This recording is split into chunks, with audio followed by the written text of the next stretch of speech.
कार्यक्रम ऐसा चीज है सबसे दुनिया में पावन पवित्र जग श्राद्ध कार्यक्रम होला। श्राद्ध में अशुद्ध बात ना होके के चाहिए, अशुद्ध भोजन ना बने के चाहिए। रामायण पुराण महाभारत के कथा होके के चाहिए। श्राद्ध में रामायण पुराण महाभारत के कथा होके के चाहिए। श्राद्ध में अब मरे वाला आदमी के बेटी के बेटा, मरे वाला आदमी के बेटी के बेटा श्राद्ध में खाना खा ले तो 5 गो पंडित जी नहीं खाए मनु तो कौन फर्क पड़ेगा नहीं। बड़ी बड़ा भारी महत्व होला। कहानी में बीच में 5-7 मिनट में श्राद्ध वाला बात बता दे। हम हई गावे दी महाभारत हमारे के घबराए मत। आए है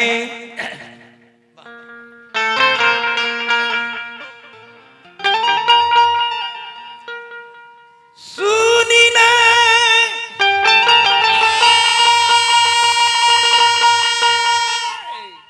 सुनावत बानी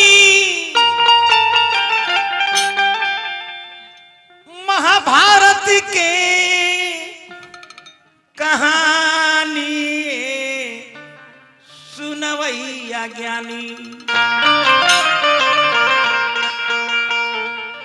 श्राद्ध में लिखल बा, श्राद्ध में महाभारत कथा जे सुने मन लाई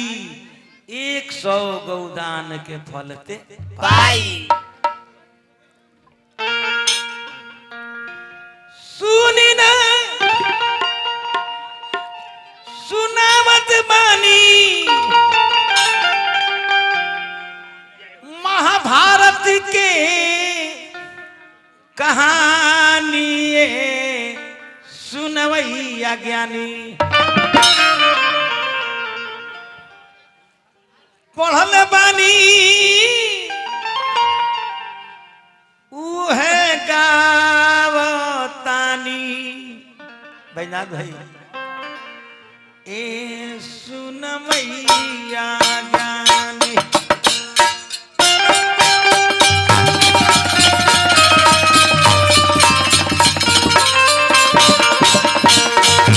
पढ़ल बानी उहे गावतानी ए सुनवैया ज्ञानी।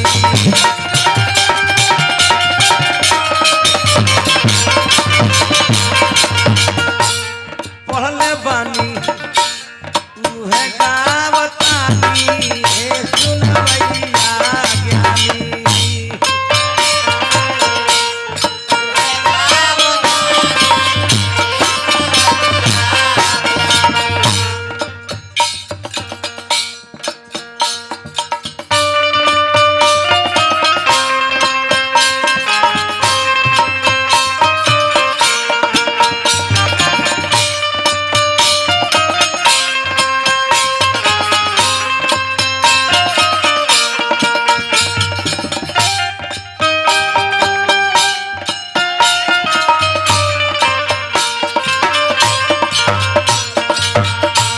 देखिए हमारा माननीय भैया श्री अभिमन्यु सिंह जी सुपौल, अभिमन्यु सिंह जी सुपौल 1 मुठ्ठी रुपया दिले बनी। हार्दिक अभिनंदन हो।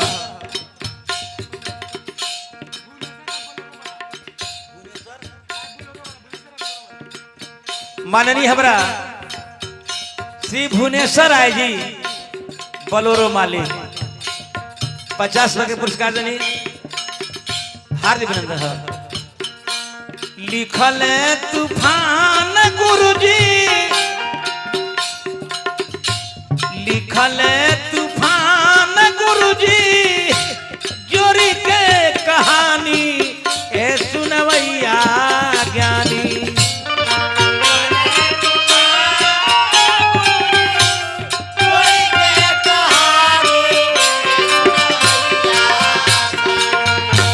देखी हालाना तूफान गुरुजी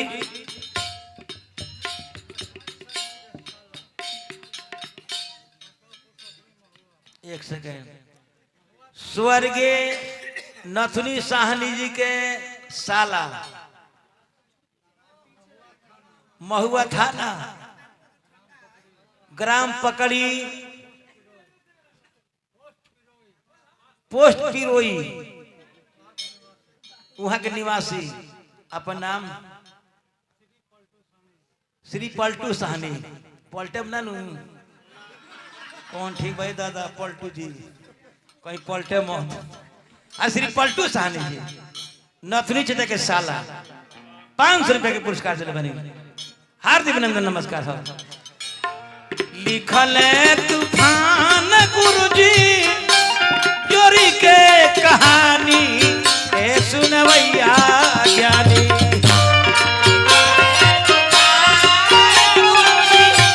जोरी के कहानी, बैजनाथ भाई लगा दो चौक लेकर रखे। ऐसे के बीच में समय ना मिली खड़ा करा के। वाह पढ़ल बानी जवन का बतानी, ए सुनवैया ज्ञानी।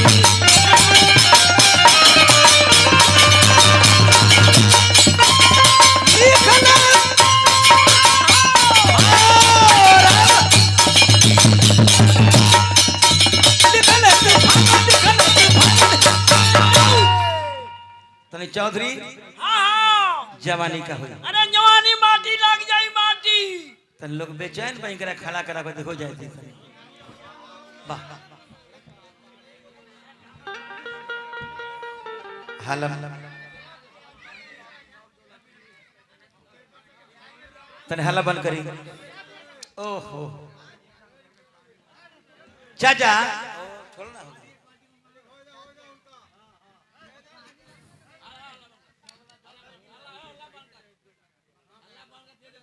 ढेर डांस देख लो, ढेर डांस देख लो है, ढेर डांस देखे के मिली। लेकिन पलटू साहनी जी ई मॉडल ना मिली। ई 70 वर्षा हो भाव में वह चीज दिखाओ तनी। हेलो अरे लिखल तूफान गुरुजी जोरी के कहानी, ए सुनवैया ज्ञानी।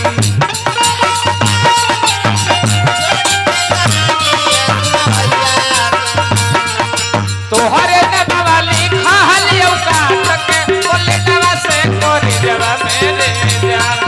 तोहरे नवा लिखा हलियो काट के बोले नवा से कोरी जवा मेरे जान। हमर होके ले ले चल ससुररिया बन ओई के गोदर जवा मेरे जान। हमर होके ले ले चल ससुररिया बन ओई के गोदर जवा मेरे जान। छोड़ी के ते जइबे ससुररिया गोली मारी ले हमे जवा मेरे जान। छोड़ी के ते जइबे ससुररिया गोली मारी ले हमे जवा मेरे जान। हमर होके ले ले चल ससुररिया बन ओई के गोदर जवा मेरे जान। हमर होके ले ले चल ससुररिया बन ओई के गोदर जवा मेरे जान।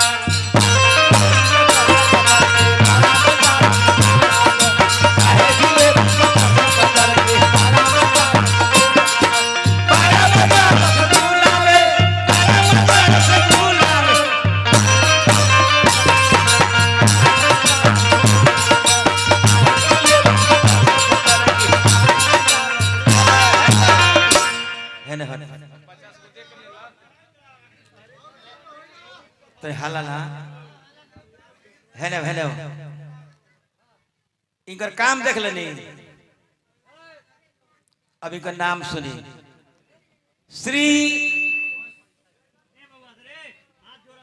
श्री अमरनाथ यादव, भवरेश्वर में मेन माइक में श्री अमरनाथ यादव उर्फ चौधरी जी। इनका 70 वर्ष की उम्र हो गई, 70 वर्ष के। तो 70 वर्ष के उम्र में जब इनकर आज ई डिजाइन बा ये उम्र में, तो अंदाज लगाई कि ये उम्र के हिसाब से आई उम्र के काम के हिसाब से इ लइकाई में कामना डिजाइन के लइका हुई है। अरे लइकाई में महा सुंदर लई हाला ना चाचा भीष्म पितामह के बाण के से सैया पर अंत भइल। भीष्म पितामह के शरीर में गत्तर गत्तर बाण लागल है। का है ई कारण का है? जवानी में भीष्म पितामह जंगल में चलने शिकार खेले, एगो बिलाई रास्ता काट दिलस, एगो बिलाई रास्ता काट दिलस। भीष्म पितामह दौड़ के जाके अब बिलैया के पैर पकड़ ले। भीष्म पितामह नाचा के फेंकल, बिलैया जाके कांटा में चबक गई। बिलाई के शरीर में गतर गतर कांटा हल गई। अब बिलैया लागल मरे आ श्राप दिल कि जा भीष्म पितामह जवन गति आज हमार मौत होता एगो दिन आई की है गति तोहरो मौत होई। वह भीष्म पितामह के गतर गतर बांध छेदाई रहे, बिलैया के श्राप रहे। तब भीष्म पितामह के अंत के बाद 10वां दिन के लड़ाई के बाद 11वां दिन के लड़ाई में द्रोणाचार्य के सेनापति बनावल गए। द्रोणाचार्य के आ द्रोणाचार्य सेनापति जब बन गए तब दुर्योधन द्रोणाचार्य से कहले गुरुजी नमक हमार खातनी कौरव दल के असरियत पांडव दल के देतनी, कौन ऐसा का उपाय करी कि पांडव दल के नाश हो जाओ, नाश हो जाओ। द्रोणाचार्य कहले रे दुर्योधन ई भाई के धर्म ना हो। एगो भाई अपना भाई के प्रति गलत बात सोचे, ई मनुष्य के धर्म ना हो, ई ना हो। तब दुर्योधन द्रोणाचार्य से कहले कि बात ना माने तरोरे हमरा महाभारत हुई, लड़ाई हुई। तब द्रोणाचार्य कहले कि रे दुर्योधन पांडव दल में से एगो भारी महारथी के मौत हुई, लेकिन कब? पांडव दल में 2 वीर ना रही है तब भगवान श्री कृष्ण और अर्जुन। तो सुशर्मा कहले सुशर्मा कि ये 2 जना के दल में से हटा के अलगा हम रख दे। कैसे? सुशर्मा सेना सजा के अर्जुन के ललकार के भगल है कि ये अर्जुन जांघा में ताकत होखे तो लड़ाई के मैदान में आ जा। अर्जुन कहले कृष्ण भगवान से कहे कन्हैया आंधर के दल के इतना शक्ति। अर्जुन धनुष बाण हाथ में लेके रथ पर चढ़ गईले आ कृष्ण भगवान रथ के हाथ देने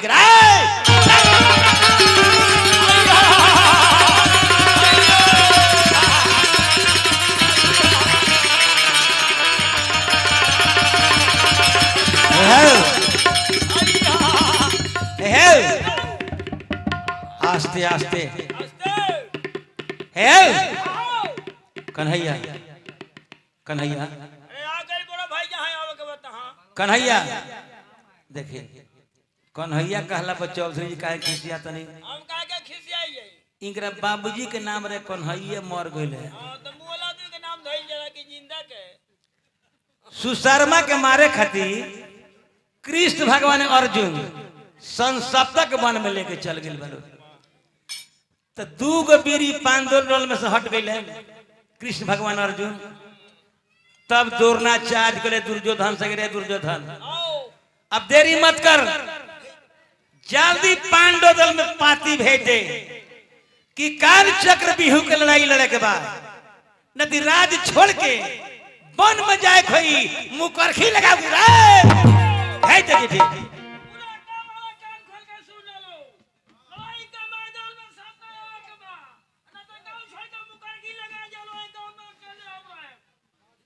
वाह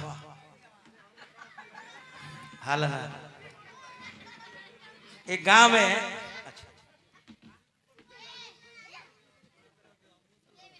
एक गांव में अकेले यहाँ करो है चौधरी जी जितना लोग पलानी पर लौकी कोहना फरी वह यहाँ के तू रहे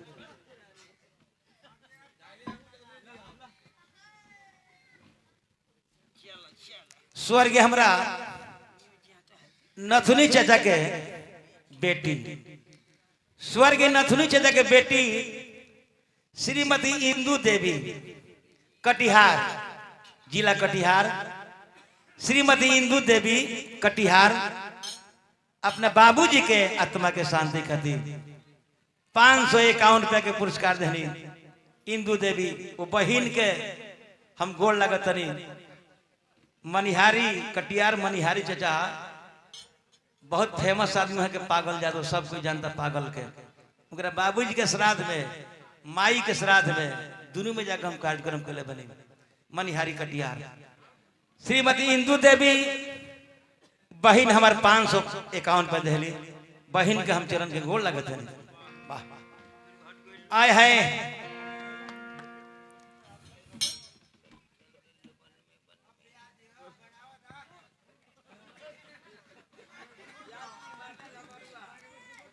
स्वर्ग नथिनी साहनी जी के भगिना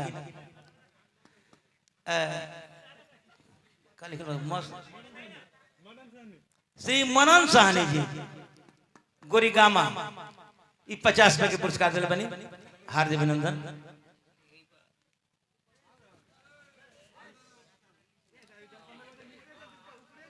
श्री नथुनी साहनी जी के भगिना श्री नथुनी साहनी जी के भगिना विनोद साहनी जी देसरी महनार देसरी विनोद साहनी जी 100 रुपए के पुरस्कार दिले बनी हम चरण के नमस्कार प्रणाम करते हैं पाती धर्मराज के हाथ में मिल गई कि काल चक्र बिहू के लड़ाई लड़ने के बाद आए है अरे रही रही रही रही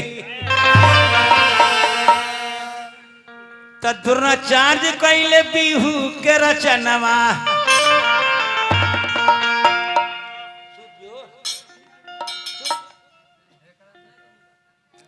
हेलो द्रोणाचार्य कैले बिहू के रचनवा लड़ैया के हो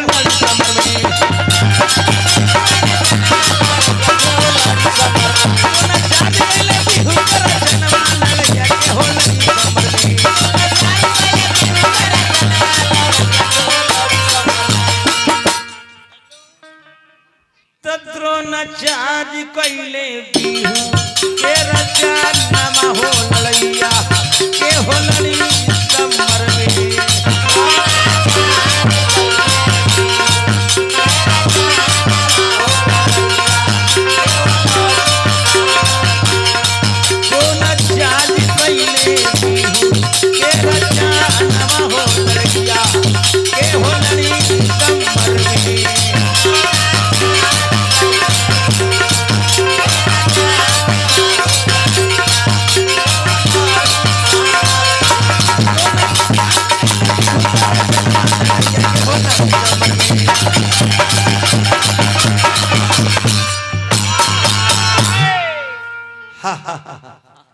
धर्मराज के हाथ में चिट्ठी मिल गई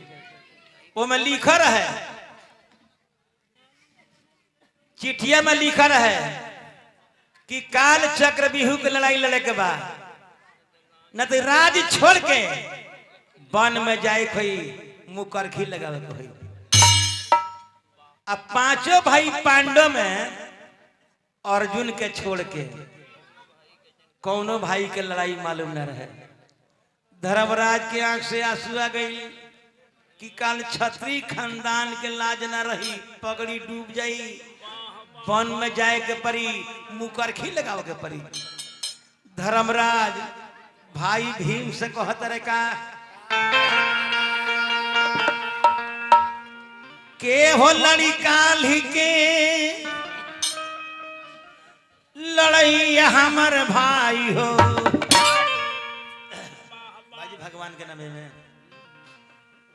हमारा नथुनी चचा के नाम पर नथुनी चचा के नाम पर भाई बैजनाथ सिंह ये ढोलक से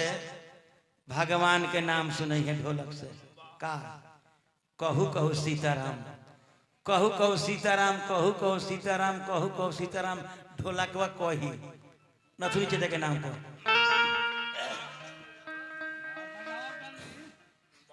के हो लड़ी काली के लड़ैया हमर भाई हो आन्हरा के बेटा उ कसाई हमर आन्हरा के बेटा उ कसाई हमर भाई हो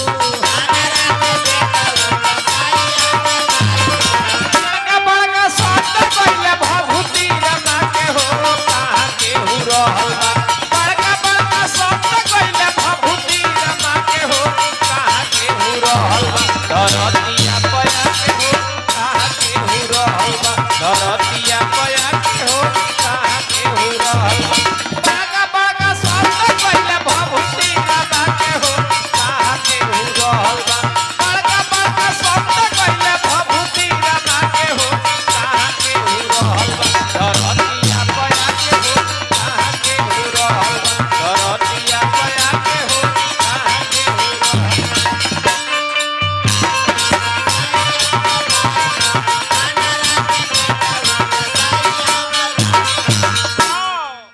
त घरवा में नई खन अर्जुन बाला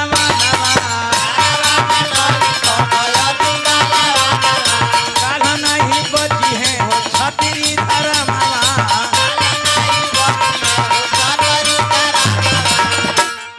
का है हेलो हेलो हमें बेस भैया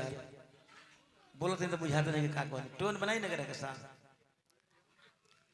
हेलो हेलो रह दी भवरेश्वर मंडल त घरवा में नई खन अर्जुन बाला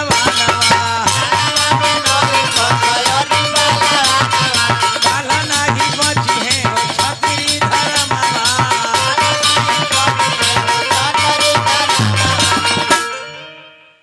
गावे राम शंकर सिर नवाई मोरी भाई हो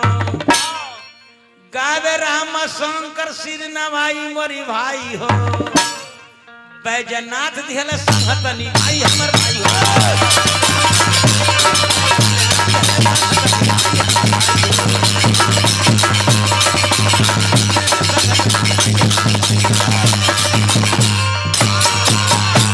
देखिए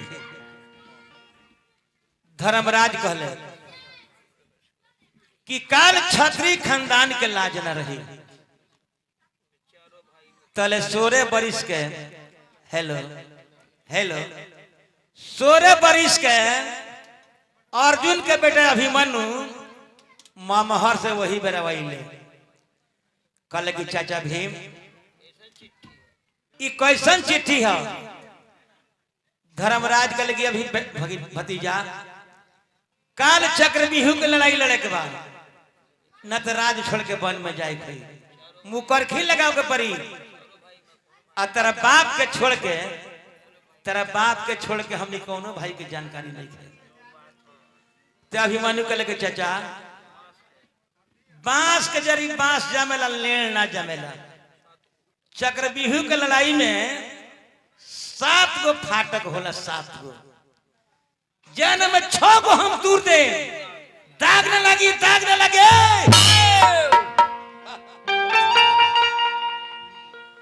बोले अभिमन्यु कि चाचा है ना भरो अरे बेटा तो हमें शेर का परवाह न करो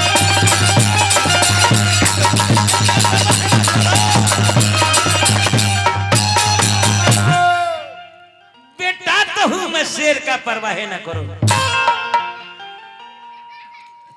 दुश्मन के पंजा तोड़ दूंगा, दुश्मन के पंजा तोड़ दूंगा। अरे आगे ना भरो, अरे बेटा तो हूँ मैं शेर का परवाह न करो,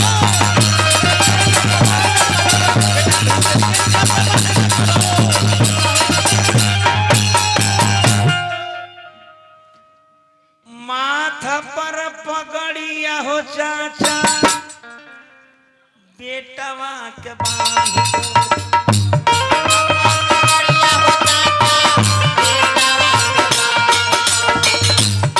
पर पगड़िया हो चाचा बेटवा के बांध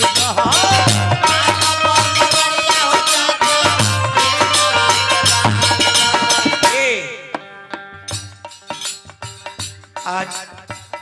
काल हुए देखाए में चाचा छतरी के कमाल,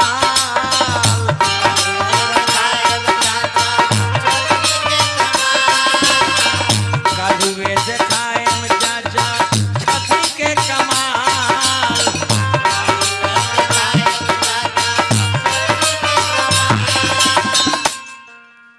अरे माथा पर पगड़िया चाचा बेटा के बांधा,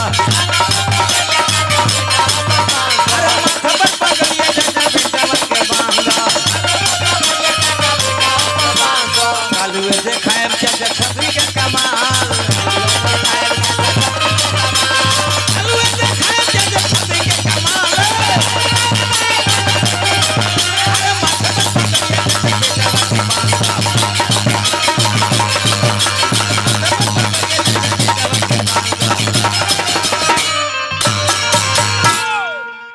थोड़ा गौर करी, भीम कहले ए भतीजा ई लड़ाई तहर बाप जाने ले, तू केंगे जान गई ला? बड़ी बढ़िया बात। तो अभिमन्यु कहले का लय विदेशिया हो, माई के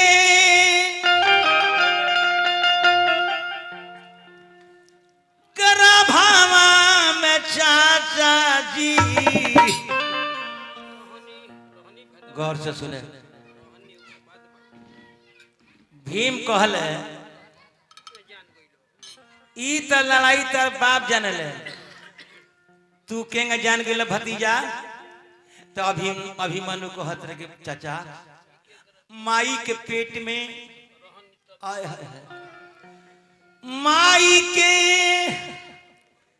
गर्भावा में चाचा जी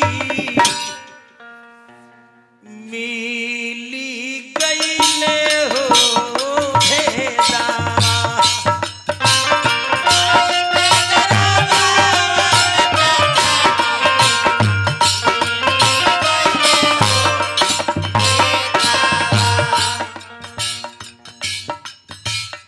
माई के गर्भावा में चाचा जी मिली गईले हो भेदा।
गौर करू,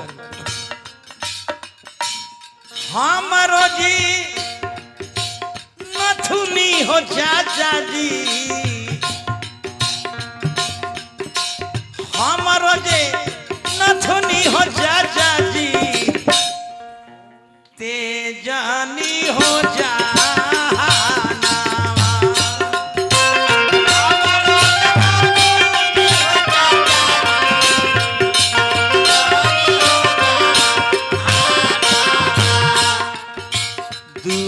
परे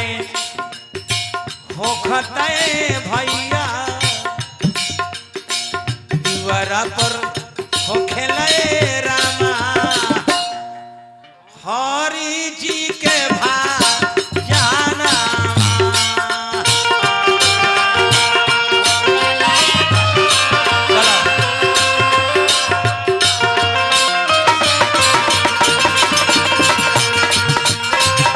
दुआरा पर होखेले रामा हरि जी के भाजाना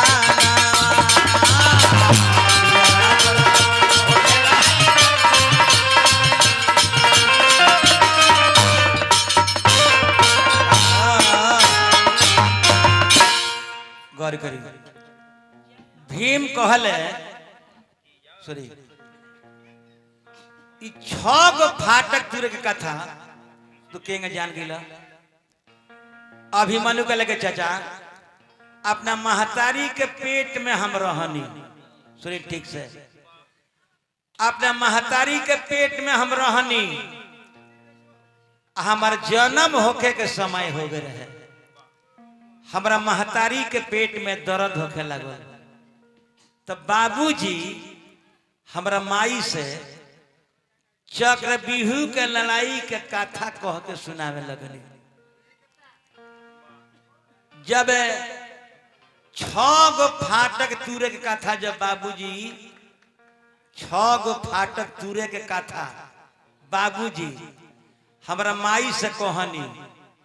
तो हम अपना माई के पेटवे में सुन के जान गए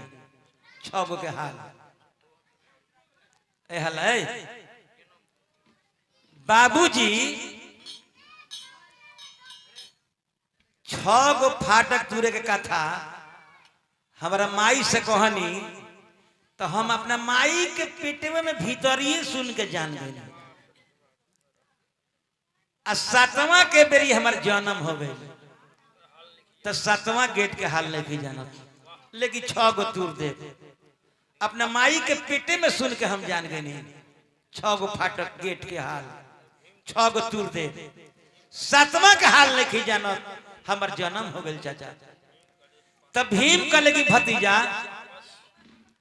6 गो तू तीर दिया आ 7वां गेट के अपना गदा के बल से मार के तूर दे चाबस बेटा चाबस रथ हाथी सजे लागल वीर जवान के मुकुट चमके लागल घोड़ा पोंछ उठा के खन के लागल कैरन के छाती धड़के लागल अभिमन्यु सेना साज दिले बड़े चक्रव्यूह में जाए खातिर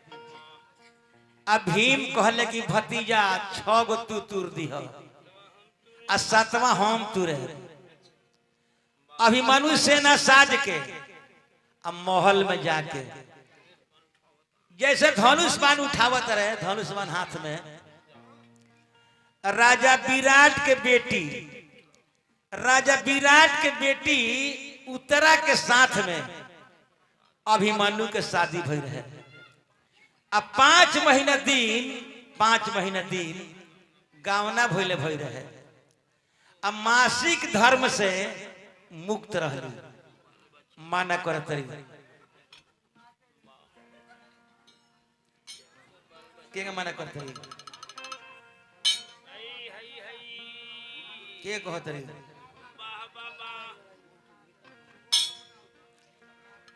के तो कहत रही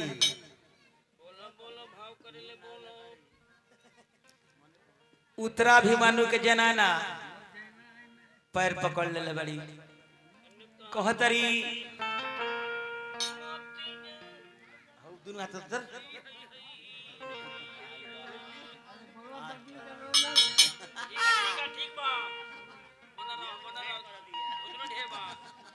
बना चलो बिगाड़ चलो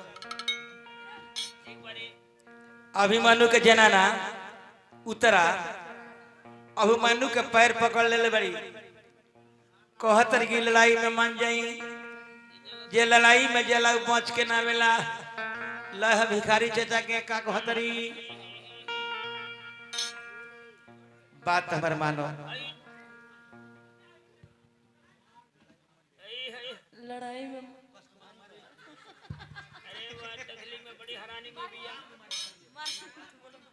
मत जाई लड़ाई में मत जाई। अरे जमदार बहो दादा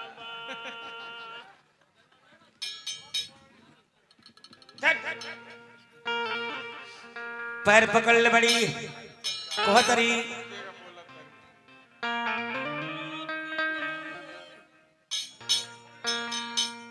सुनी सुनी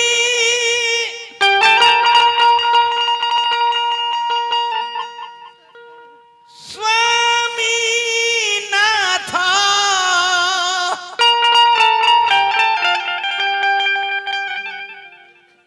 जोरी के कहिले हाथ हालना कहतरी मती जा न करे तू लड़ैया हो बलमुआ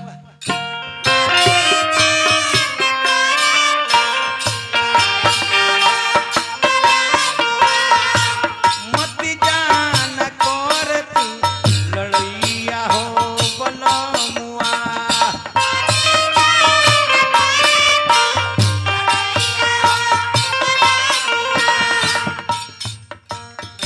नईखी घरवा पीतया जय धोखवा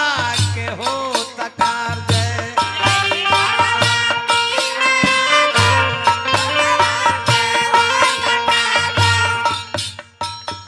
नईखी घरवा पीतया जय धोखवा के हो तकार जय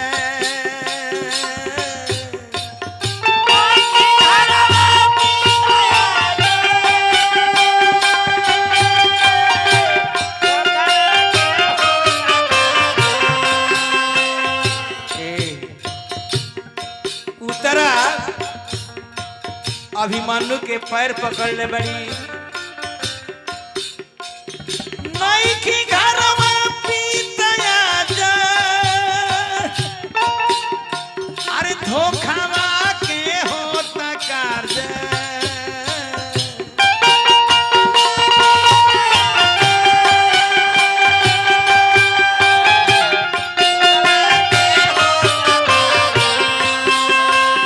अरे देहिया पर गावना केसरिया बलमुआ देहिया पर गावना केसरिया बलमुआ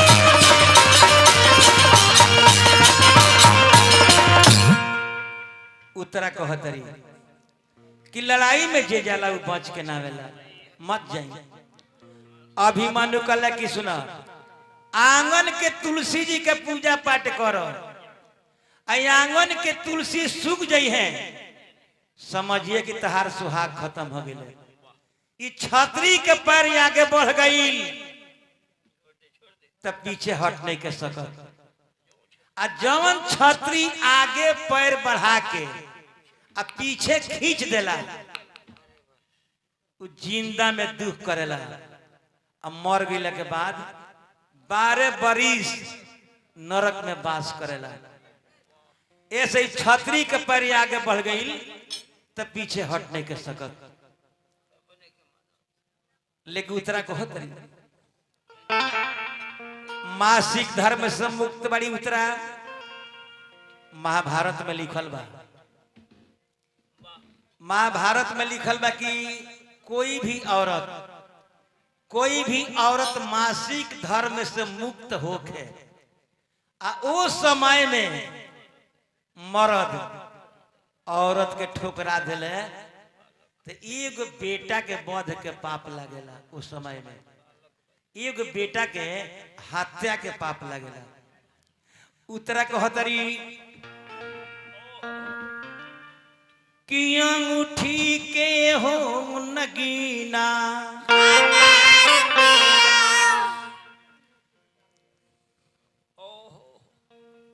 अंगूठी के हो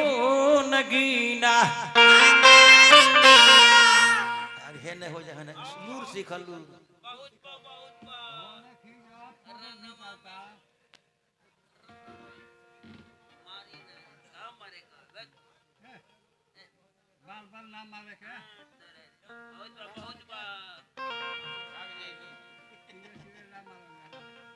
अंगूठी के हो नगीना रानवा में जइबा लवट के न अइबा रानवा में जइबा लवट के न अइबा बेटा बिना जीवन अधीना बेटा बिना जीवन अधीना गावे रामा शंकर यादव बुड़बक नदनवा घर बसिवान भाई जेल के समनवा गुरु तूफान लिख दीना गुरु तूफान लिख दीना भोग विलास कैले अभिमन्यु भोग विलास कैले स्नान कैले आ धनुष बन हाथ में लेके लड़ाई में चल दिले बड़े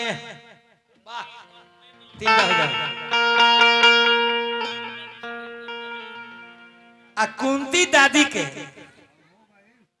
पैर छू के प्रणाम कैले कुंती दादी के पैर पकड़ के प्रणाम कैले अभिमन्यु कि दादी क्षत्रिय खानदान के लाज रखे जा रहा बनी पीठ ठोक दो तो कुंती दादी सोचली ई तो हमरा बेटा के बेटा है 6 गो फाटक तूर दी लेकिन 7वां में मारा जाए तो कुंती दादी अभिमन्यु के दहिना हाथवा में कच्चा सूता के धागा बांध देली जो पोता हमारा बाल बखना हुई आ जब कुंती दादी के लग से इनहेलल है सुभद्रा माई के पैर पर गिर गए कल की माई तोहरे पेट में रहनी तो 6 गो फाटक तुरे के हाल जान गई 7वां की बेरी हमार जन्म हो गई माई 7वां गेट के हाल नहीं जानो भीम चाचा तुरी है पीठ होकर आशीर्वाद दो तब महतारी को ऐसे कहो कि बेटा लड़कट के मर जा सुभद्रा माई का कहतरी अबही त बाटिर लालावा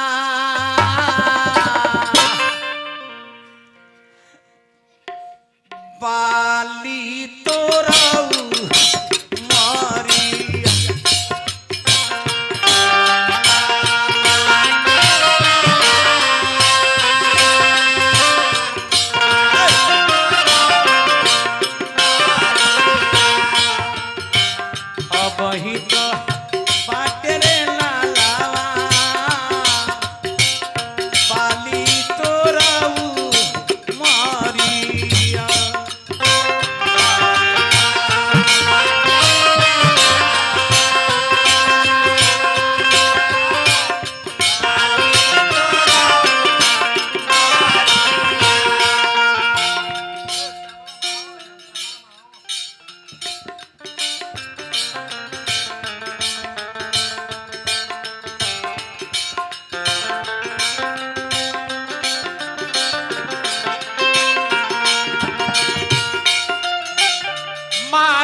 कुछ लेके नहीं जाई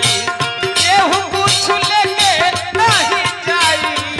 भाई हो केहू कुछ लेके नहीं जाई पाप ही पुण्य के डगरिया जे बन जे कर्म साथी मुसाफी जे बन जे कर्म साथी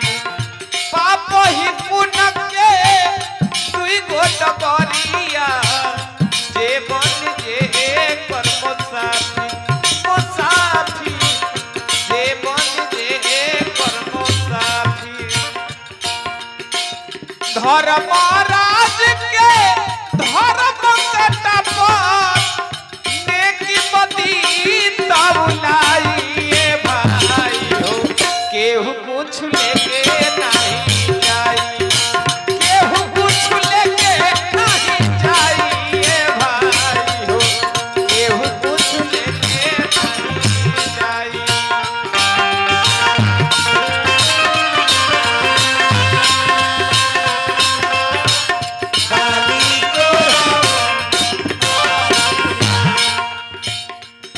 लिखल तूफान गुरुजी लिखल तूफान गुरुजी की होता हो जी क्रिया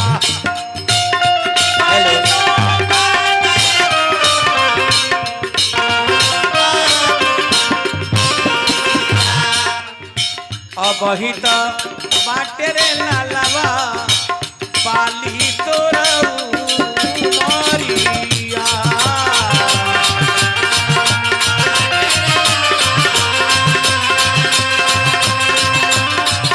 पाली तोरऊ मरिया सुभद्रा माई भी आशीर्वाद दे देली पीठ ठोक देली अभिमन्यु जब आगे बढ़ल है तो कृष्ण भगवान सोचनी कृष्ण भगवान कि अभिमन्यु के दहिना हाथ में जब तक ये धागा रही मराई ना अब मराई ना तो अर्जुन के क्रोध आई ना और जब तक अर्जुन के क्रोध आई ना तब तक दुर्योधन मराई ना। देखिए कृष्ण भगवान सन सप्तक मन में लड़ाई करते रहे सुशर्मा से और दूसर का रूप बना के कृष्ण भगवान अभिमन्यु के आके रास्ता में घेर देने कनिक रे बालक ऐ अर्जुन के बेटा ऐ छतरी के हाथ में राखी कंगन ना होला चूड़ी ना होला ढाल तलवार होला धनुष बाण होला ई का हाथ में पहनले वाला राखी कंगन अभिमन्यु के लेकिन भैया छतरी कोई के आंच ना सहेला ऐ धागवा के तूर के अभिमन्यु फेंक देले। अब भीम कहले रहले कि भतीजा 6 गो फाटक ते तूर दी है और 7वां गेट हम तुरे गादा से 7 गेटवा पर चचा 7 गो वीर हथियार लेके खड़ा बारे महाभारत में लिखल बा। पहला गेट पर वीर जयद्रथ पहला गेट पर वीर जयद्रथ दूसरा पर द्रोण बलकारी जी तीसरा गेट पर करण जी रहले चौथा पर कृपाचार्य धेनुधारी जी पांचवा पर अश्वत्थामा रहले बहुत जोधा बलकारी जी छठा गेट पर भूरी सरवा रहले उहो बहुत बलकारी जी और 7वां गेट पर 100 गो भाई के संगे दुर्योधन गदा लेके नाच रहल बा नाचता अरिएड़ी के लहरवा रे ली लरवा पचड़ी ले गईले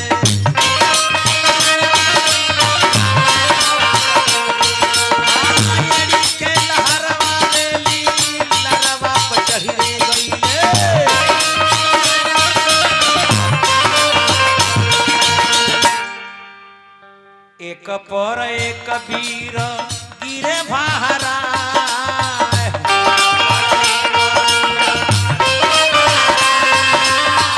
एक पर एक वीर गिरे भारा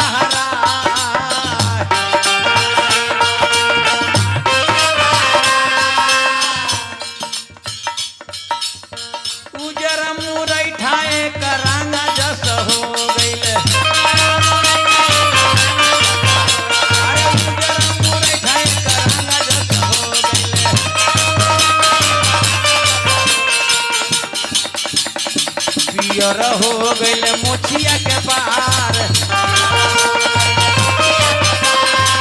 पियर हो गइल मोछिया के बार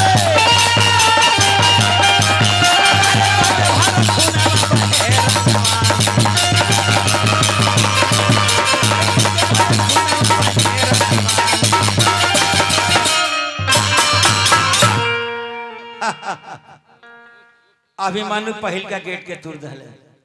आ दूसर का गेट बजा के द्रोणाचार्य के चरण छू के प्रणाम के लिए आ दूसर को गेट के तुर दहले अब भीम बहरे घेराइल बड़े बाहर आ तीसर का गेट पर पहुंचल बड़े अभिमानु तीसर का 5 मिनट के बाद मनोरंजन होला कहानी की कोई जगह पर रोक के तब करे तीसर का गेट पर अभिमानु पहुंचल बड़े जहां करण रहले पहला गेट पर जयदत्त रहले आ दूसरका गेट पर द्रोणाचार्य तीसरका पर करण चौथा पर कृपाचार्य पांचवा पर अश्वत्थामा छठा गेट पर भूरी सरवा सातवां गेट पर 100 गो भाई के संगे गदा लेके दुर्योधन नाचता दूगो गेट तुरले बड़े अभिमानु आ तीसरका गेट पर गइल बड़े 30,000 सेना के मरले बड़े 30,000 आ तीसरका गेट पर गइल बड़े तो करण का गइले करण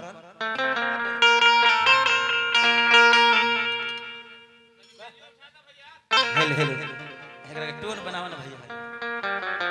इतना बेस डालने वाला कि हमरे समझ में नहीं करो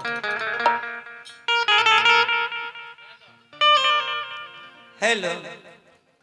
हेलो हेलो कहते ब्रदर बेस मत डालो एक तो रौरा भाषा में हमनी के भाषा में तनी अंतर पड़ेला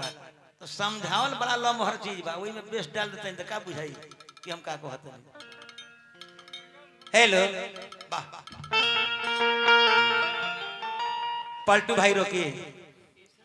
पलटी मारे के समय ढेर बा भी रुक जाई हाँ ए करण का कहले अभी रोक के चटनी सुनावे लगे हमरा का दिक्कत बा अबे रोक के गोजर बजे गावे लगे हई गार्जियन सब बैठल बनी श्राद्ध कार्य में हम निकाल बनी सब श्राद्ध कार्य में जितने शांति से भजन होई आ जितने शांति से सुने मरे वाला आदमी के उतने आत्मा के शांति मिली करण का कहले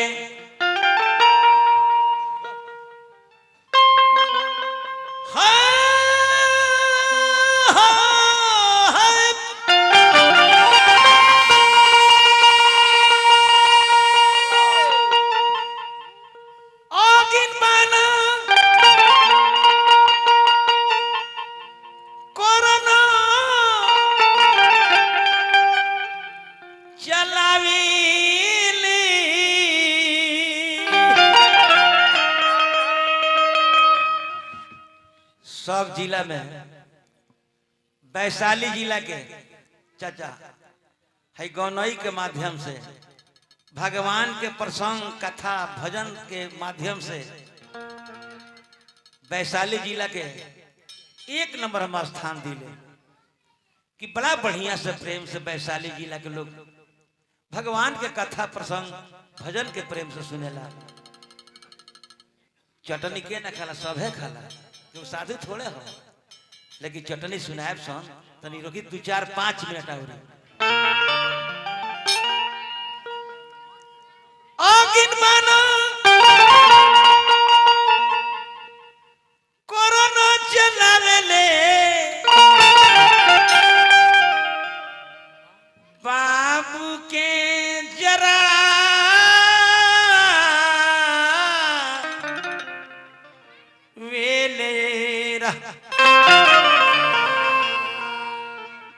करण अगिन बांध चला के मरले वाले अभिमानु के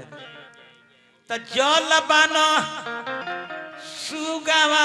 चलावेले सेना के डुबावेले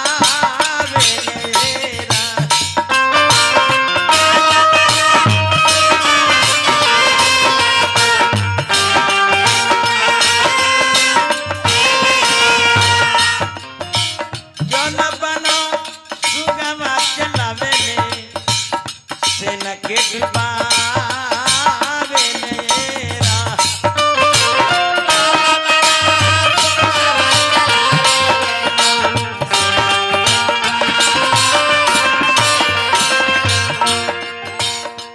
आँखिया में आर भारी के आसारवा आँखिया में भर के आसारवा तकत बाड़ी पिया वाके हो जा तकत बाड़ी पिया वाके हो रा लाली रंग चुनरी सबुज रंग लहंगा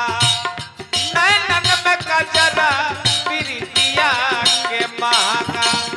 लाली रंग चुनरी सबुज रंग लहंगा नैनन में कजरा प्रीतिया के महंगा कोरवा में भरी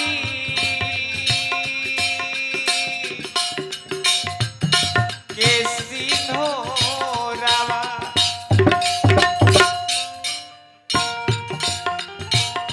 कोरवा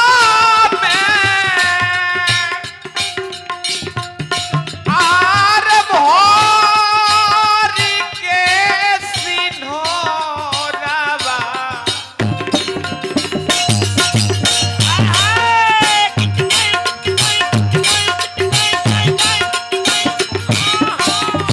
कोरवा में भर के सिंहोरवा तकत बाड़ी पिया आके होला तकत बाड़ी पिया आके होला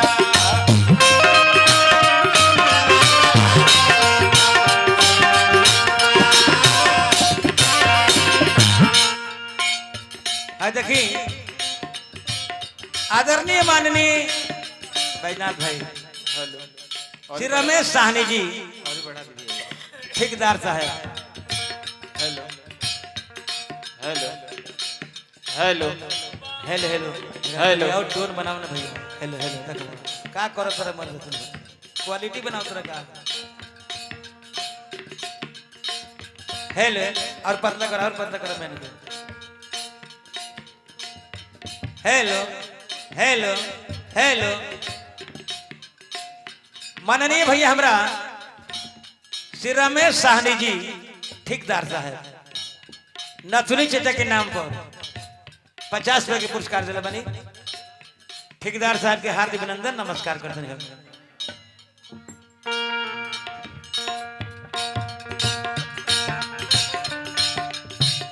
गुरु हो तूफान गीत लिखावेले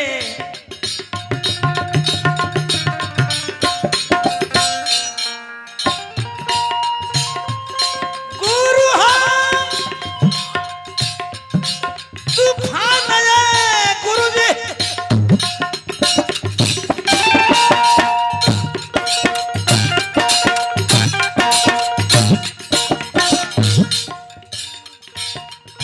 गुरु हो तूफान गीत लिखावेले हमें समझावेले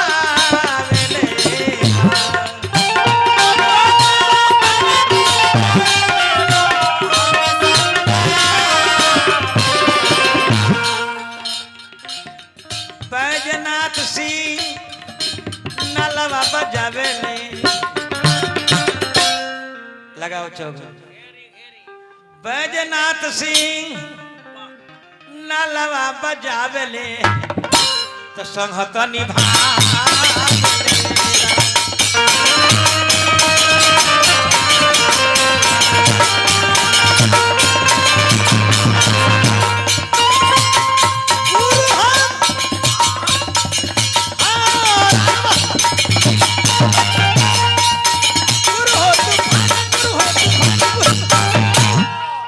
चौधरी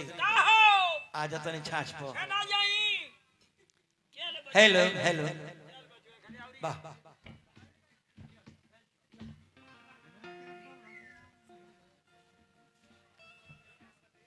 बैजनाथ भाई हेलो हेलो वाह क्या बात गुरु हो तूफान के दिखा दे हमने समझा वेले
बैजनाथ सिंह अरे नलवा बजा दे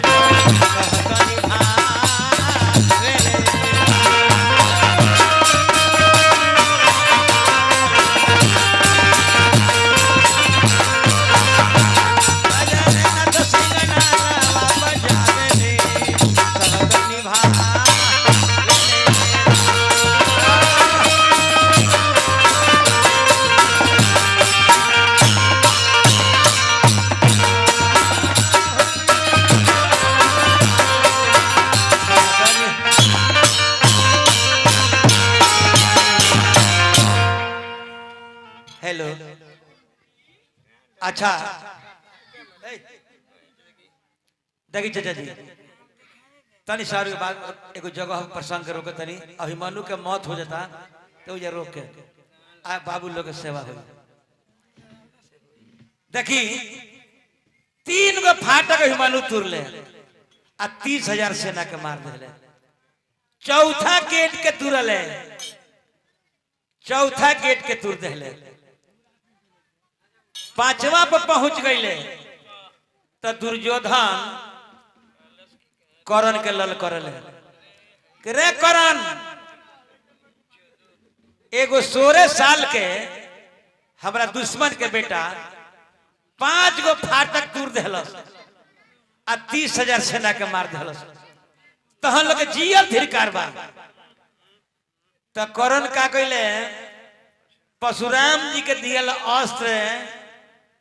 चला देले अभिमन्यु के रथ पर अभिमन्यु के रथ चकना चूर हो गई सारथी मर गई आ रथवा के एगो खामवा खींच के अभिमन्यु एगो खामवा खींच के आ 6वां फाटक के तुर देले आ 6वां गेट पर 10,000 और सेना के मार देले 40,000 सेना के अभिमन्यु मार देले आ 6 गो फाटक तुर देले आ 7वां गेट पर जब गईले त घेरा दिले भीम वादा कइले रहले कि भतीजा 6 गो ते तुर दिहे आ 7वां गेट हम तोड़ दे 6 गो गेट अभिमन्यु तोड़ देले बड़े आ 7वां गेट पर जाके घेरा गेल बड़े आ 4 ओर से सेना घेर ले बाकी मारे अरे मारे